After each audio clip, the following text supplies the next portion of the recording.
Live from the Coachella Valley, time for another hour of the desert scene. Art exhibitions to modernism, music festivals to live theater, big screen, little screen, and very little screen. This is the Culture Corner with Bonnie Gilgallon and Brayan Mendoza. Here's Bonnie and Brayan on iHub Radio.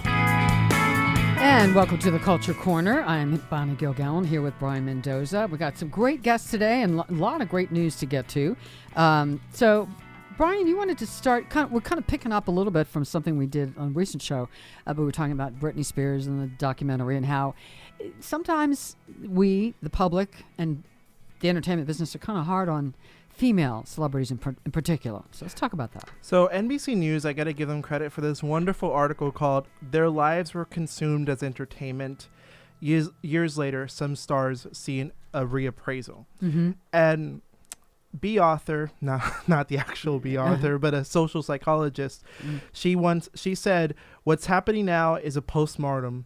What did we do wrong and how did we fail these women?" Mm-hmm. And so I wanted to say that my news feed on Facebook has been nothing but articles about how, we're looking back at Paris Hilton and noticing that a lot of her problems with the law and a lot of her problems with rehab stemmed from the fact that we missed this story, but at a teen facility, she would actually be abused every day. I saw a little blurb clip of her talking to somebody about that. Yeah.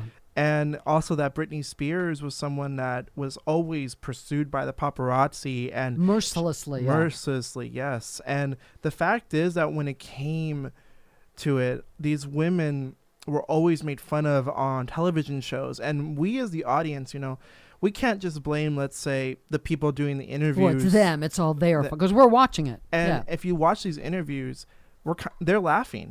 There's an interview that came out from David Letterman where he was talking to Lindsay Lohan.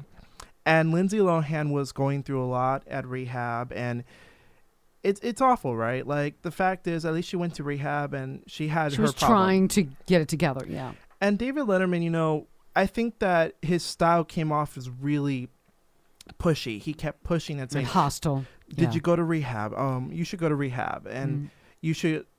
And tell me about rehab. And there's a point where you can see some tears running down when she said, I didn't want to talk about this. And when you look back at it, I think we're starting to be more compassionate about women going through a lot. And I think it's not about canceling David Letterman or to go back and go after Diane Sawyer. But learn from it and not repeat it. Change the tone a little bit. Yeah. No, I definitely agree with that. For me, somebody's car is out.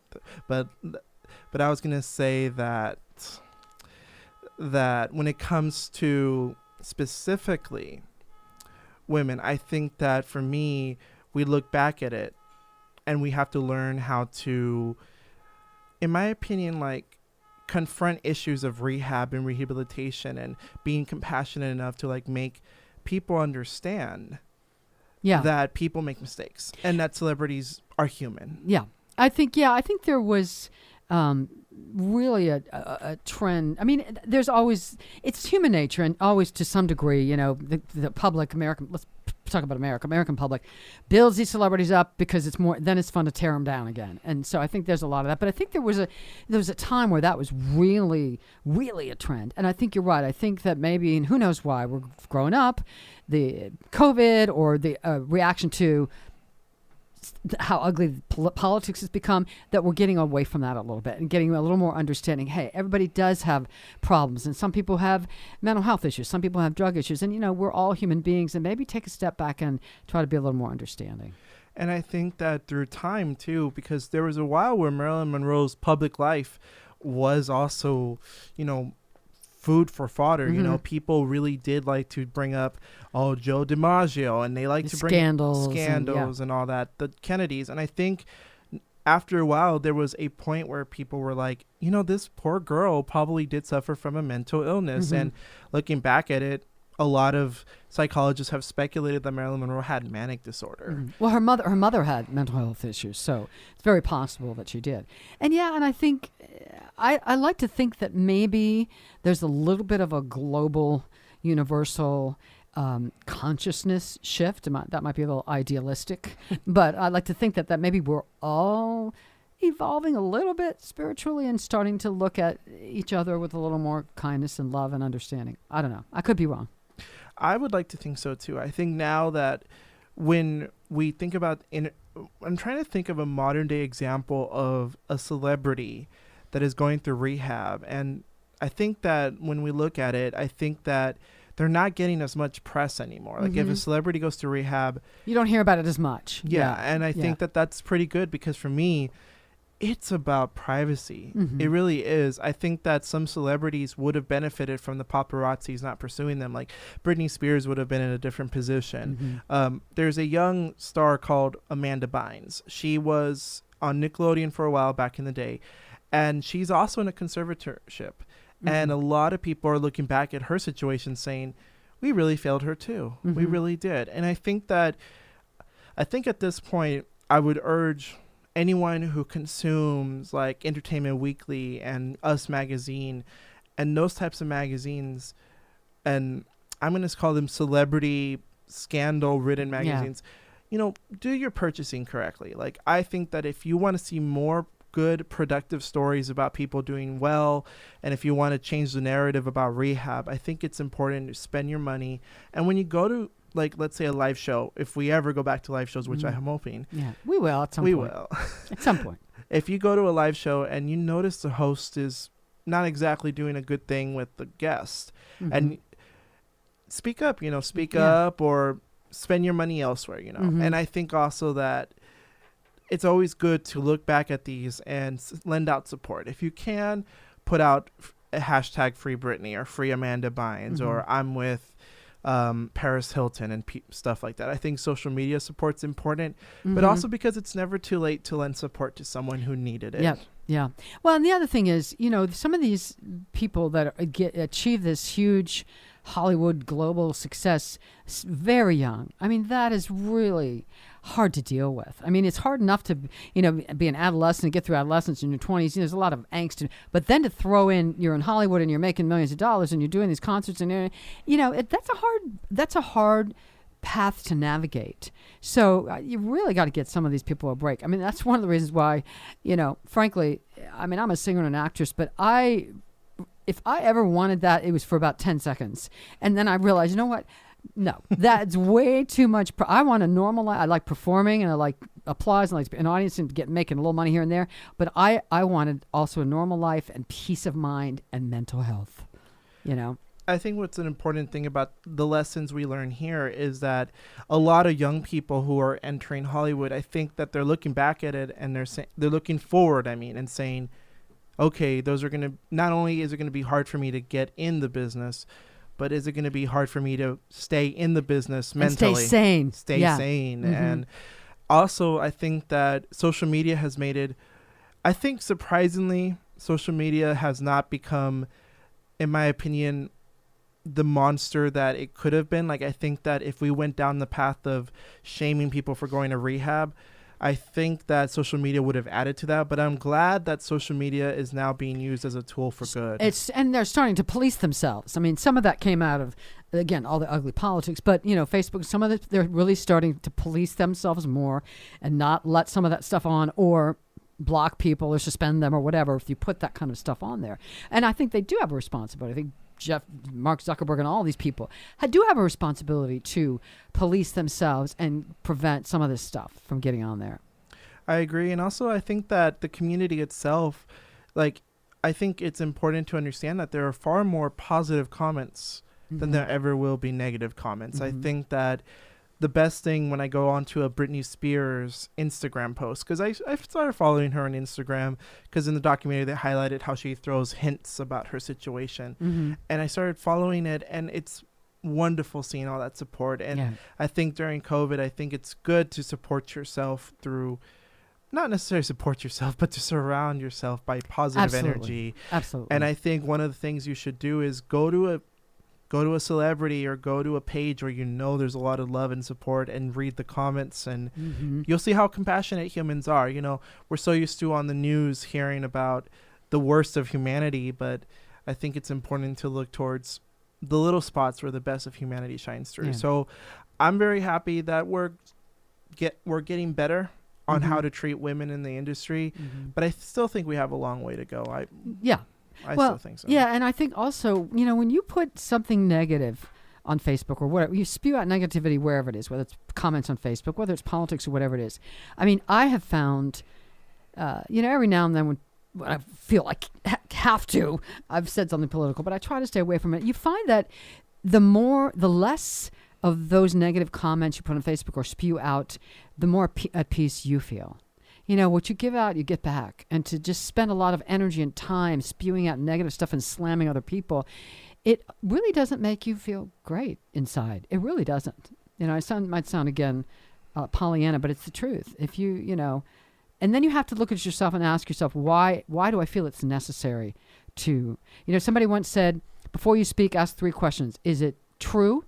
Is it kind? Is it necessary? Most of the time, it's not. I think that's the important thing, is that when you have a platform, when you have a platform and you have the ability to speak out loud, someone recently, I'm not going to say who it is, passed away. And I feel like they're an example of someone who didn't follow those marks. I'm not going to say their name, but I'm sure someone will get the hint. But radio person. Person. And I think that the important thing is those 3 principles. I think that when you have a platform, you have a responsibility. You do have a responsibility. To tell the truth, be kind. And what was the last one? Necessary. Is it important? Is it necessary for you? Somebody once said, I always tell the truth. Well, is it necessary to tell the truth to someone if it hurts their feelings? Is it necessary? Because a lot of times it's not. And also sometimes I feel like we weaponize the truth to a point where it's like, and in some cases it's not the real truth. I think the truth in itself isn't a weapon. No, it shouldn't be. It should be something that liberates. But I think if we use it as a weapon, it's harmful. Absolutely. But real quick, Prince Harry and Meghan Markle are going to have a second child. Another baby. Good for them. I actually, they've been slammed a lot. They've been slammed a lot, yeah. And I also will say that I have a feeling that Meghan Markle is becoming more and more independent and closely becoming, I'm not going to say like Diana, because I think that's a pretty high standard, but it is. It seems that she is going to be a more independent and different kind of princess. Well, I know they've done some that really focus on charity and philanthropy and doing that kind of stuff, because I think that's really important. Yeah. My bad, it's not Princess, it's Duchess. I always forget these labels. Oh my Lord. All right, when we come back, we're going to be talking to Steve Baker, who is president of the Gay Men's Chorus, also a singer, about a big event they have coming up. We'll be back in just a bit on the Culture Corner.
You're listening to Bonnie Gilgallon and Brayan Mendoza, talking arts and entertainment on iHub Radio's The Culture Corner.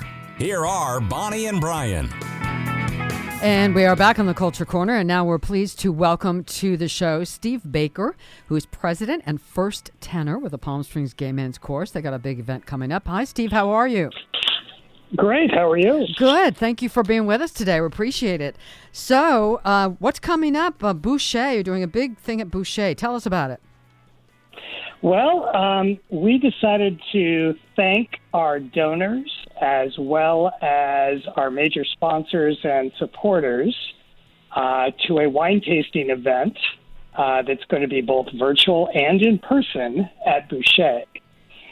on Friday the 26th at 5:30. We also decided to invite the rest of our community and supporters and those interested in doing something interesting rather than staying at home. Okay. And so are they limiting the number of people that can come in the facility for this?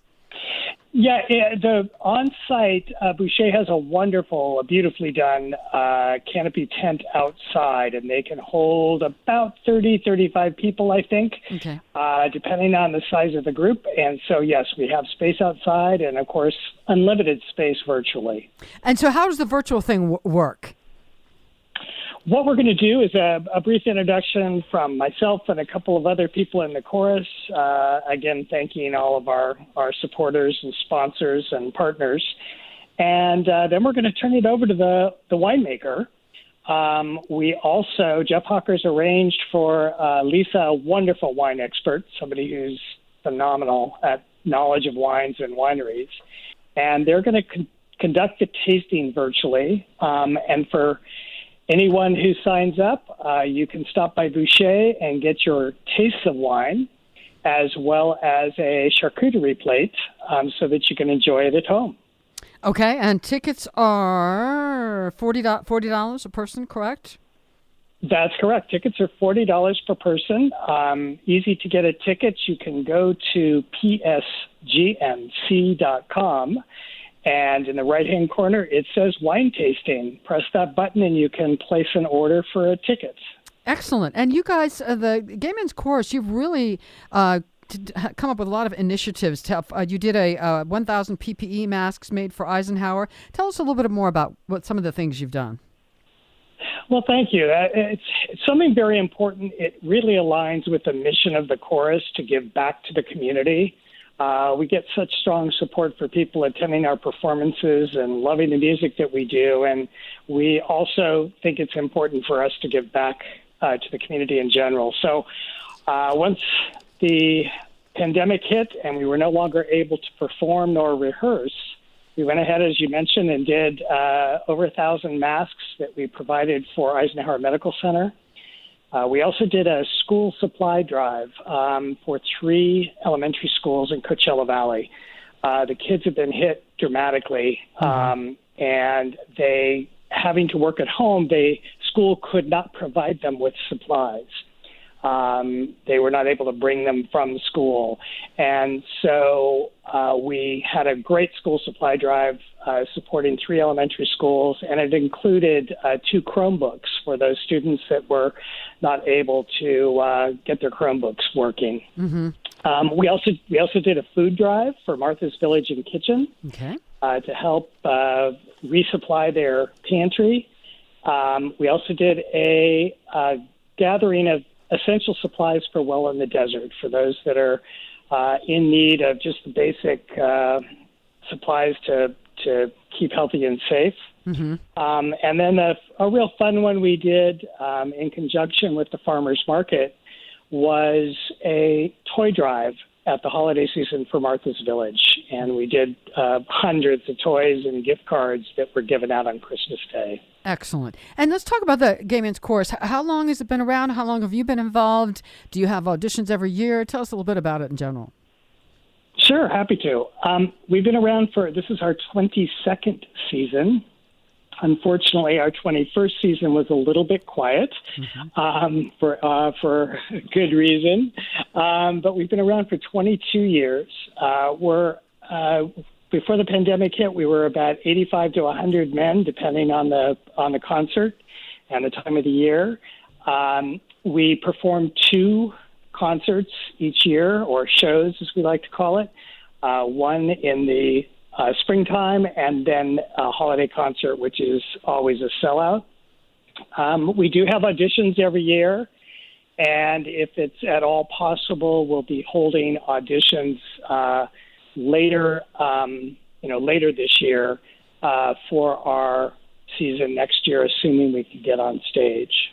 Excellent. And how many members do you have right now?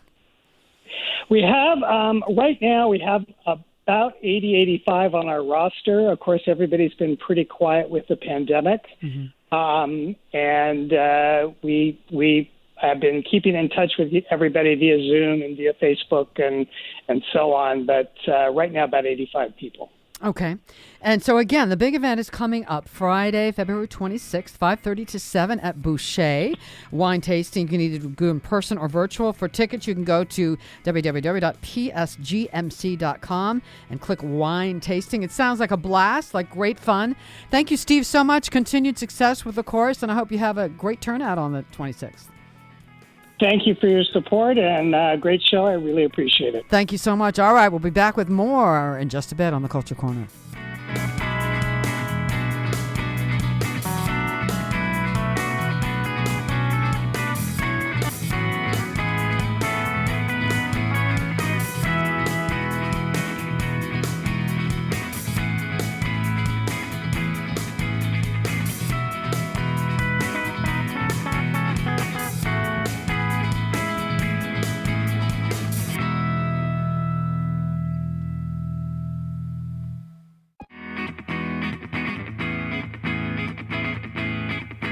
The curtain rises on local and regional arts and entertainment. From music to theater, films to fine art, it's the Culture Corner. Get connected. Call 760-544-TALK. That's 760-544-8255. Here's Bonnie and Brian on iHub Radio. Hey, well, welcome back to the Culture Corner. I actually have a really good friend of mine and Black Lives Matter organizer Michael Hopson on air with us. And we're going to be talking about not only the Tessica Brown situation, what happened there, and what did our society miss? Because earlier today we talked about how women get mistreated in the industry.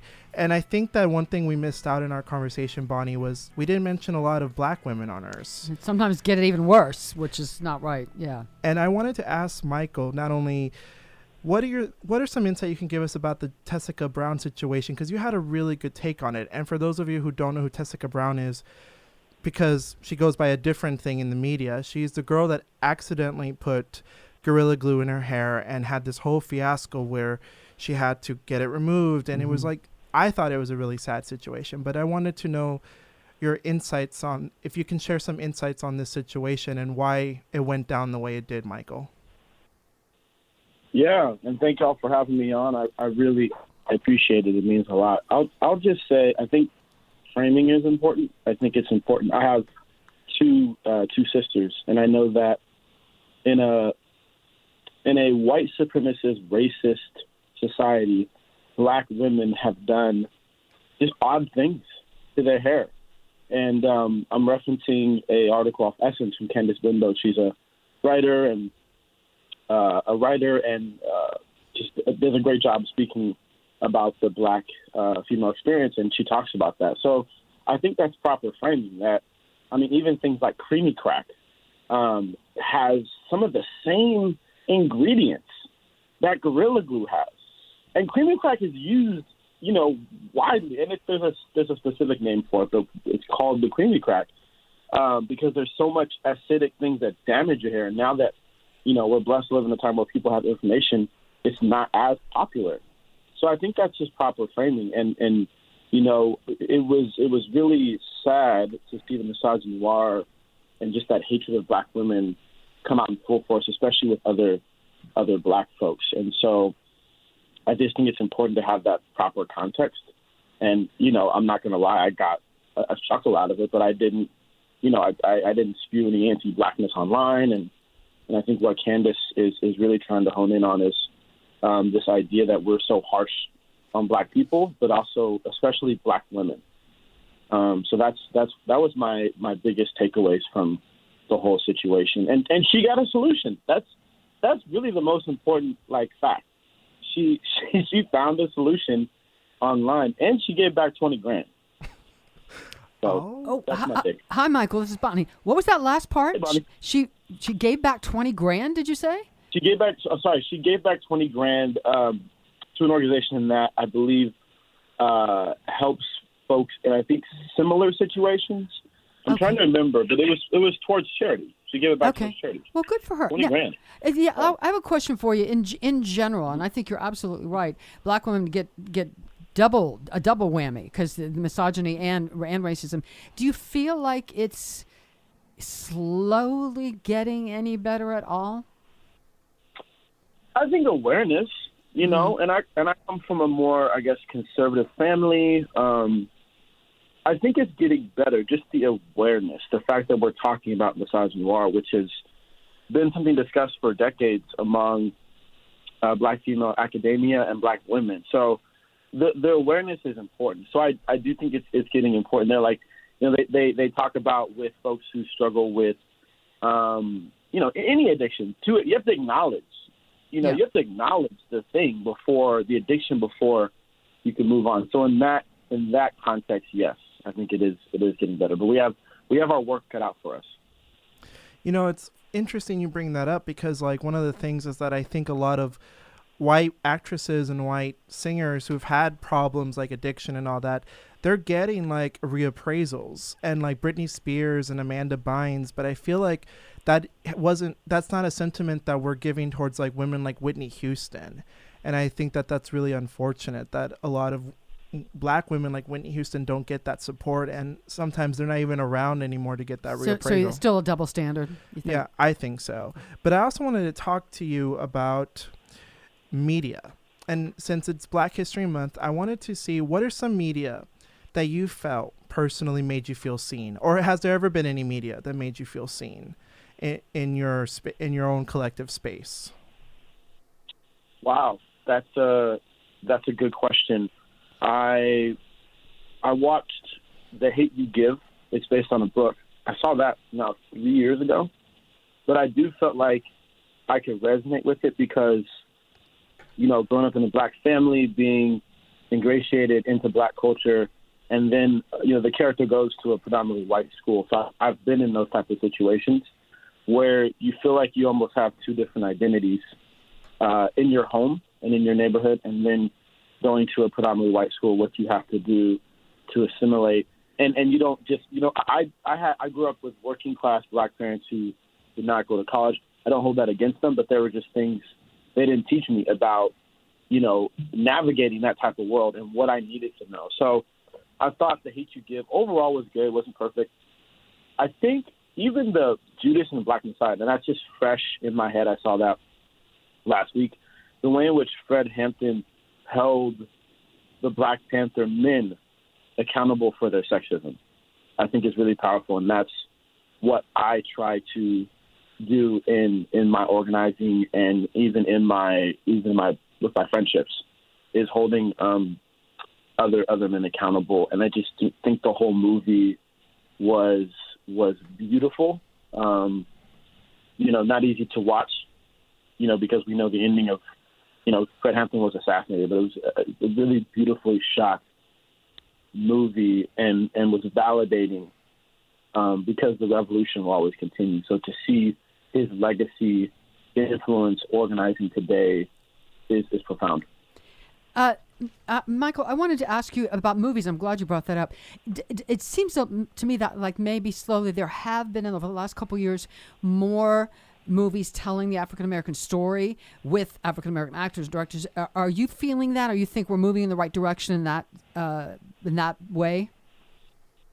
We are.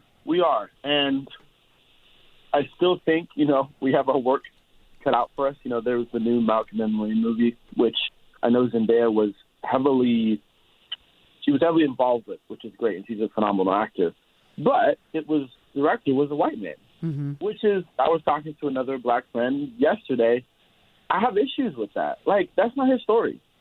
Period. Yeah. Maybe to get that story greenlit, they had to work with him. I get it, you know, and I'm always for Black folks getting paid. But, you know, the world I'm building is we own those stories. We are the director. Mm-hmm. Because that was a very sensitive. I mean, they touch on a lot of different issues around misogynoir and intimate partner abuse, and so I think it's important that Black people own that story. And so, because if not, it looks like you're just profiting off of our pain. Yeah. So I do think, you know, with the advent of, like, you know, Black Panther 3 years ago, and, you know, it's getting a show, and I know Childish Gambino is actually in the works of getting a huge Amazon deal, which is Amazon has its issues, but just to see Childish Gambino, a black artist, have ownership like that is important. So I do think we're moving in the right direction. We have a lot of work to do. Michael, I know it's not the answer to everything, and I know, but how important do you think it is that Kamala Harris is the vice president of this country right now? I'm conflicted because, contextually, she just did she did a lot of harm, and that's just the inconvenient truth. And she's going to have to make up for it. She did also a lot of work around the databases to track the police brutality in Black and Brown communities, which is important. Mm-hmm. She did that in her time, I believe, as the Attorney General when she was here in California.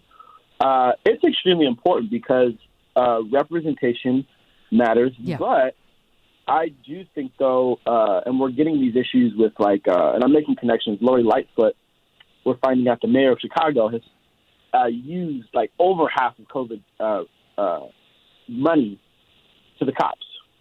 And Lori Lightfoot's a black queer woman who's the mayor of Chicago. So my point is, it's not enough to have black folks in high places. So it will be interesting to see how Kamala operates as the VP.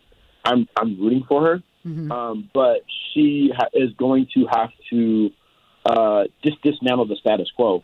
It's not enough that she's a black South Asian woman at that seat. I think black folks are tired of black folks in high places not doing enough or perpetuating oppression like what Lori Lightfoot is doing. I have family in Chicago, so I do have some skin in the game. Obviously, there's a huge black community there. It's a major city. So in connection with Kamala, I just really hope she's able to dismantle the status quo, and I'm rooting for her, but she has also has her work cut out for her. Yeah. So that's my take on Kamala.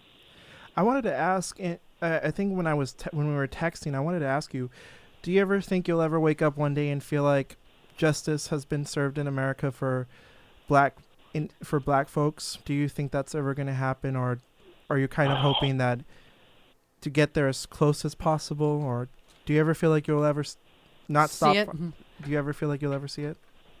That's a great question, and I guess I'm going to have to use the biblical references going up in the church, and it's very relevant. I do think so, yes, but I also feel like I'll be like Moses, who he wasn't able to get his folks to the promised land, but he saw it and was able to, and saw it, but he died. So I do, and I'm not going to coin myself as this liberator, but I think that reference is important because, I'm optimistic, but I don't know if I'll be able to see, a world without police as someone who identifies as an abolitionist. So to answer your question, yes, a lot of this work is already happening, and I'm only 29, so I have a lot of life to live. So I think we'll get there. And I hope we get to that point in my life. But I think a lot of this work will be after I'm dead and gone. I was also going to ask if you would like, because we're running out of time soon, I was going to say, what are some organizations that you personally would advocate if someone during Black History Month was like, you know what, I want to help and do more, not just Black History Month, but beyond that. What are some organizations that you personally will endorse for someone to help out with? Yeah, as an organizer, that's a really good question. I'm a big believer in intersectionality, and there's a lot of intersections in Blackness. I know the folks at the Unique Women's Coalition here in LA that does great work, really helping and uplifting Black trans women. They do a lot of mutual aid. They help get them the resources they need around transition. They provide with job placement. They do a lot of great work. Obviously, Black Lives Matter, LA, we do some phenomenal work. Definitely follow BLM Los Angeles on social media. LA Can, which also does great work for houseless folks, and specifically Black folks in Skid Row right now. LA Can does great work. And those are the top three. That I'd say that are good ways to get plugged in. And they can also reach out to me on my social media. I'm at Hopson13 would love to get folks connected and provide other recommendations on how they can get involved. Thank you so much, Michael. We'll have to cut you off, and thank you so much for coming on. And thank you. We'll be back on the Culture Corner, and again, thank you, Michael. All right. Thank you. You guys take care. All right.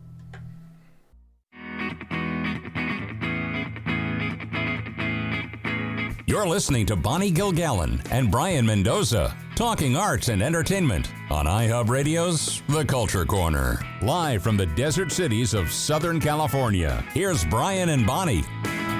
Hey, we're back on the Culture Corner. We have a lot of great news to talk about, so why don't we just get into it? So I wanted to give another update. Janet Jackson did very subtly actually acknowledge Justin Timberlake's apology. It was very subtle. It was just an emoji. Mm-hmm. But it actually turns out that the 1986 album that she had actually rose up in the charts because of the fact that people are kind of reaching out and saying she's back in the news, sort of. Yeah. Back in the news. And I think that's great in my personal opinion. Mm-hmm. So I do want to say that it's one of those you love to see it situations. Mm-hmm. And the 1986 album was Control, and Control has What Have You Done For Me Lately, Let's Wait a While. Had some great stuff on it, yeah. Some of her best work. Yeah. How about, tell me about this, because again, these are some things, Brian's a little more up on this than I am. This beauty YouTuber, James Charles, sparks backlash after pretending to be pregnant. So I'm going to show you the picture, Bonnie. Okay. So here it is. So James Charles, he is a YouTuber who has a lot of like makeup tutorials. And, even though our show doesn't have in the intro from it doesn't have anything from like doesn't mention the internet, but it's part of the culture. Sure. So I wanted to say that James Charles did this YouTube video called 24-Hour Challenge, where he wears like a pregnancy bump 24 hours as a pregnant person.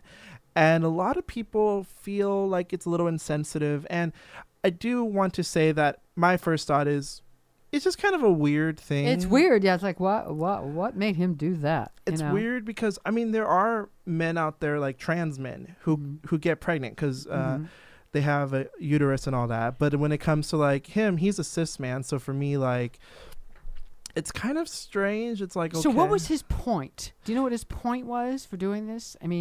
Other than the goal? I think his point was just to have like, he was just trying to see what it's like to wear experience would be like, sort of. Yeah, and this is actually what he said in this is what he wrote. Hi, sisters, because that's his catchphrase. Yeah.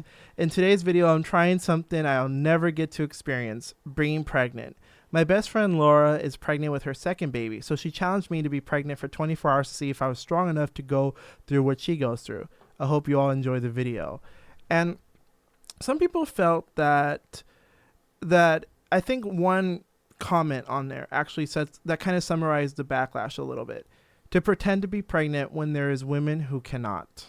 And I didn't think about that. I thought, yeah, that's a thing to think about. Absolutely. Yeah. And for me, what makes it a strange experiment is that I think that having a pregnancy bump, I know that a lot of times in high schools when they used to be open, kids would wear like pregnancy bumps and walk around school for. Oh, and also I knew a school where they had this whole lesson plan where they gave girls, I think it was girls, maybe boys too, a doll that you had to carry around for 2 days or whatever that cried, and you had to this is what it would really be like to have a baby. So if you're, make sure you don't get pregnant at 15, because this is what it's really like, to give them the reality check on what that's like.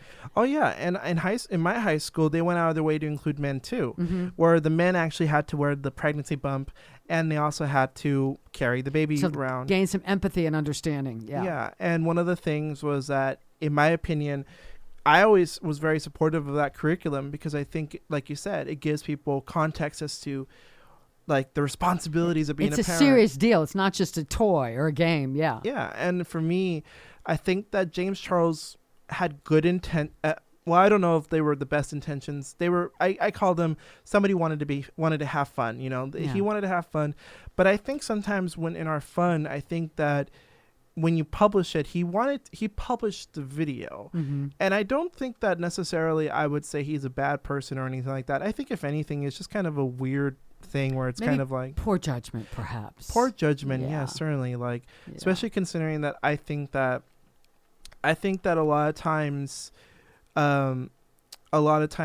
gay men in a lot of spaces, we like to pretend that we're only one step away from like understanding what it's like to be a woman in America. And I think like sometimes we have to kind of look at it from, yeah, but you're still like a man, so you'll never fully understand that. And I feel like James Charles, I'm just not. And it's just kind of strange to me. It's just a strange experiment. And the fact that like being pregnant is a little bit more than just carrying around a little bump. It's like, I imagine that you'll actually feel like a body inside you and all that. So I don't know. I imagine it's different. So we kind of give him a thumbs down on that choice. I think it's a good segue to Harry and Meghan are having another baby. Oh, yeah. We talked about that earlier. And like one thing I do want to say, though, is that like, oh, Lord, like that is like, you know what? I really hope that everything turns out well and that the baby could actually grow up and actually have like a halfway normal life. Normal life. Because I know that those two are the ones that are trying to be a little bit more like normal. Yeah. That those two are specifically that. What I hope for, I mean, I admire their bravery and determination to follow their own path and sort of break out of the whole tradition of the royal family, and it's so constricted. But my only concern and my hope is that now they're in California, they're in LA or whatever, that they don't just turn this into, because they got tons of money and they're celebrities or whatever, but that they do something constructive with it and really follow the charity philanthropic path that Diana did and really do not just revel in their celebrity. No, I agree with that. I think that when you have that much power and that much influence, I think it's important to do the most you can for the general public, because a lot of people could benefit from that power, and it's not just yourself, but it could be average everyday people. But also I think for a lot of people, like, this is just another interesting saga of the royal family, because the royal family has been documented for several decades now, a long time. And on The Crown, I think people have an especially great interest in what the royal family is going through and what they're thinking about, what the Queen thinks about this. I think one thing I do want to sort of advise is that not when the baby is born, not to be super intrusive. I really hope the press is a little bit more reserved and a little bit more private, because I think, as we talked about earlier, I think when it comes to children and young folks who come into families that are really famous, they have no choice.